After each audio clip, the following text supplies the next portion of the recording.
hemen gaude gure berotasuna eskaintzeko gure Euskadiko partaideei, izan ere elurretan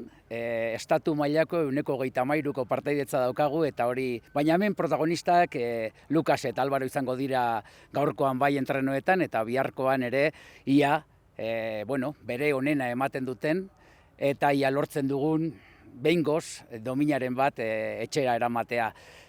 Pentsatu behar dugu, uztartzen direla bi gauzak. Alde batetik, Lukas Egibarrek, laugarren partaidetza batekin, baina esperientzia badauka, eta gainera entzun dugu fuerte datorrela. Eta bestetik daukagu Álvaro Romero, eta agian, bere gaztetasunarekin eta bere motivazioarekin, igual sorpresa ere izan dezakegu, eta ia domina edo, behintzat, beraien onena eman dezatela. Badakizue gure harrobia handia izaten dela eta gainera, bai Eusko Jaurlaritzatik eta Basketin Fundaziotik ematen diegun baliabide eta laguntzekin, baina hor talentua espadago eta beraien esfortzua espadago, bakarrik laguntza honekin ez dago ezer, baina egia da. Badaukagula ziurtatuta, etorkizunera begira ere, badaukagu ziurtatuta, behintzat snowboardean ere eukiko dugula partaidetza eta hori posteko modukoa da. Y la verdad es que con orgullo, ilusión, a partes iguales, porque tenemos una participación vasca excepcional.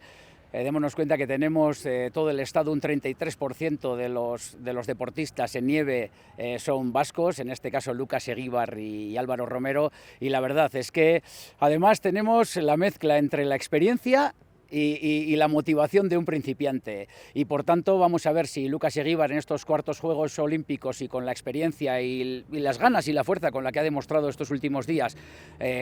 da lo mejor de sí mismo, y luego Álvaro Romero, que va a ser también, pues seguramente vamos a estar expectantes a ver cuál es su rendimiento o el rendimiento máximo que puede dar, y les deseamos a los dos lo mejor. Sí, además de en otras disciplinas, hoy nos toca el snowboard, y lo que sí podemos decir es que efectivamente, primero hay que destacar el talento de estos deportistas, y que desde el Gobierno vasco, de la Dirección de Actividad Física y Deporte y desde la Fundación Bastim, lo único que hacemos es apoyar a este talento para que siga haciendo. Y la verdad es que es un orgullo total, ¿no? Que podamos contar ya con un relevo en una disciplina en la que Lukas Egibar durante 4 Juegos Olímpicos ha estado representando a nuestro país, y lógicamente pues vamos a ver a Álvaro Romero que nos da para el futuro, y de verdad lo único que deseamos es que hoy hagan unos buenos entrenos, que mañana hagan una primera buena manga, y eso nos pondrá los nervios a flor de piel para saber qué es lo que van a dar de sí.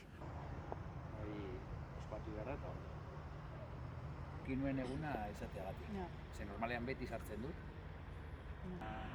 Zestan eta palan totorika.